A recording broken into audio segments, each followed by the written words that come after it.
Hi everyone, it's Trisha the Lumber Lady. Today I wanted to show you a picture frame that I've been making for a few years now, and I've made them for gifts, I made them for family to hang up as collages with family pictures.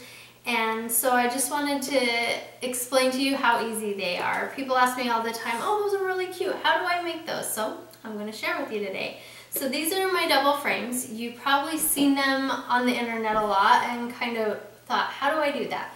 And it's really easy. My frame here is a cutout frame, and then I have just Mod Podged paper onto the frame to give it that specialty look. And then this frame here is a dollar store frame that I've painted with chalk paint to make it look fancy and nice. So and in the back, you can see that you can access your picture and swap out the picture. And so it's just like any other frame. So how I made this frame is, this one I used 1/2 inch sanded plywood. So it's just like this one. And what I did was I just cut my 1/2 inch plywood in 2.5 inch strips. And then I made it real easy. I just glued and clamped them. You will see that this strip and this strip are the same size, and this strip and this strip are the same size. Butted them up and glued them and clamped them, and easy as that, because we're going to cover it with scrapbook paper, so these seams don't matter. If we sand it down, nobody will ever see or know.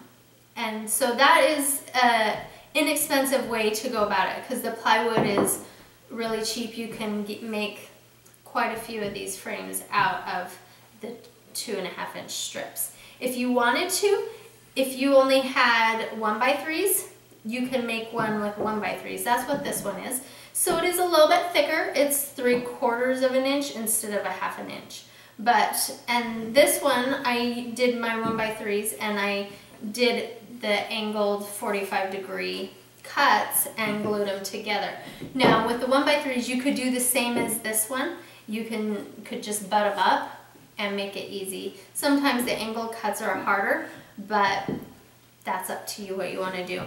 So once you have those cut out and glued is the fun part, to start to make them pretty.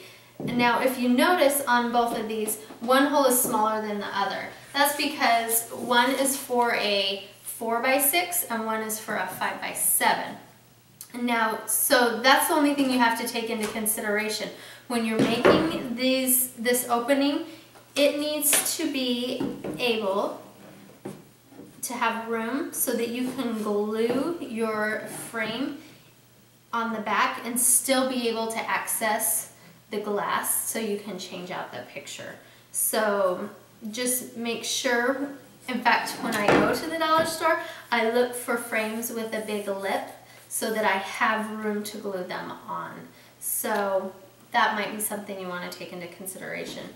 So I have my two frames here. I think I'm going to show you a couple different ways to do these frames. This one I'm going to put paper on, and this one I'm going to paint. And so for the paper, I will probably go out and spray paint my edges and my back. So just like this one is all black on the back and sides, that's because I spray painted it before I put the paper on. So I'm going to go spray paint it, and then this is the paper I chose today to do this one. What I'm going to do after it's spray painted is simply lay my frame down, and I'm going to trace around it and cut it where I've traced, and then it will be pretty close to the same size, ready to Mod Podge. And I'll show you a little trick when I get that all cut out. Alright, so I got my picture frames painted. I did the back and the sides of this one, and then I cut out my paper like I showed you. I traced it and cut it out. Now, you probably can't see on film, but the paper isn't exact against the wood. So I have a little trick that I always do. Once I So I take Mod Podge and I put a layer on and stick the paper on to glue it on. Then, once my paper's on, I want to get this lip even. So what I do is I take my sanding block and I just sand down the edge, and you will see, here's my little lip coming off.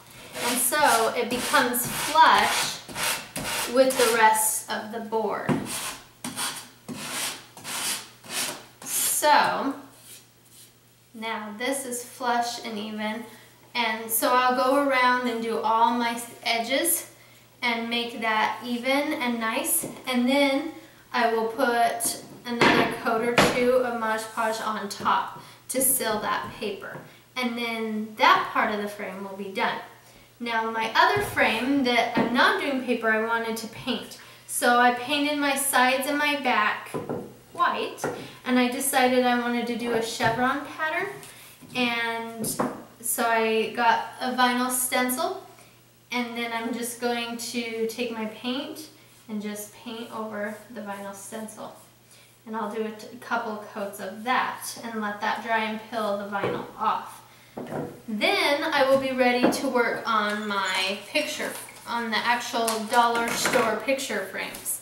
So what I do is on the back that has this little thing, I rip it off as easy as I can and as nice as I can, because it's not going to help us with the big frame. So I rip that off and I open it up and take my glass and everything out while I'm painting so that the glass doesn't get paint on it. So now I have my frame and I'm going to do chalk paint on it. So this is Annie Sloan chalk paint, and what it is one of the cool characteristics with chalk paint is you don't have to sand anything and it adheres to any surface. So this cheap dollar store picture frame, it will adhere and stick and last over time. And so that's one characteristic about it. Another thing that's neat about it is you could do layers. So if I wanted to do, let's say a green or blue first, I could do it, and then I could do a yellow color over the top, and when I sand down, pretty soon that underneath color is going to peek through. Now I bought black frames so that my underneath color is just going to be black.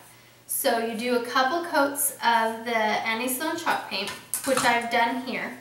And then another cool feature with the chalk paint is I get a wet rag. You can sand also, but the wet rag, then you don't have to sand, and it's pretty cool. And I'm going to just rub for just a minute, and as you see, it starts to age it and antique it. So I can go through, and you can see the paint on my rag, I can go and do that all over. I just rub for a little bit until it starts shining through where I want it. I can go here on this corner, and it just ages my picture frame and my paint and gives it that cool antique look.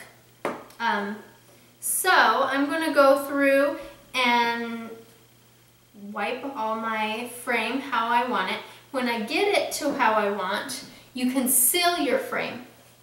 And now Annie Sloan has a clear wax that you can seal it with, that you can just put it on and it seals it.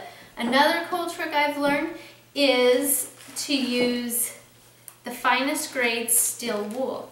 And it's kind of like a sandpaper, but it doesn't sand it at all, it just seals it.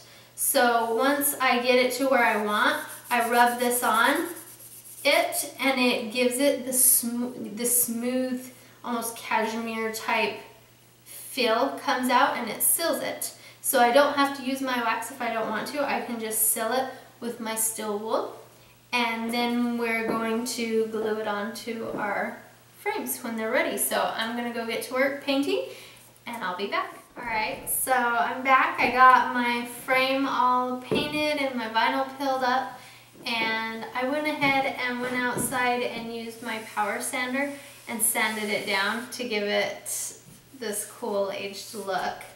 And I decided to paint my frame with the red Annie Sloan paint. So I have it all painted and wiped off and sealed. So now I'm ready to attach the frame to the other frame. So I already did this one, but what I like to use, you could use liquid nails, but what I like to use, it's called Clear Power Grab, Instant Grabber All-Purpose Interior Construction Adhesive.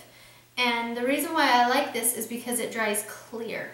And so if any pops out at the seam, like I can see some right here, if any pops out, it'll dry clear and you won't see it. Whereas the liquid nails, you will. So what I do is I just take my frame and I start squirting along the edge of my frame. And you want to get near the edge because the edge is what glues down. There's still a lip when you put it on. So I put it on, and I will occasionally make sure that it gets good like on my corners and whatnot. So once I have my glue all on, I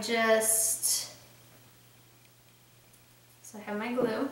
I like to flip it over and make sure that all sides are showing and clear. I'll show you here. So that's what it looks like there. And then I like to flip it over and make sure that I'm all straight and even and no glue is sticking out here. And it looks pretty good. I can get a rag and wipe off any glue that is showing, but so let it dry, and that is my two frames. The painted and the paper. Really fun, easy project. Make great gifts, make beautiful decorations for your home. If you like my stuff, be sure to check out the rest of my blog at thelumberlady.com. I'm also on Facebook and Pinterest and Instagram. And I also have more tutorials, videos on YouTube. So be sure to go check me out. We'll see you later.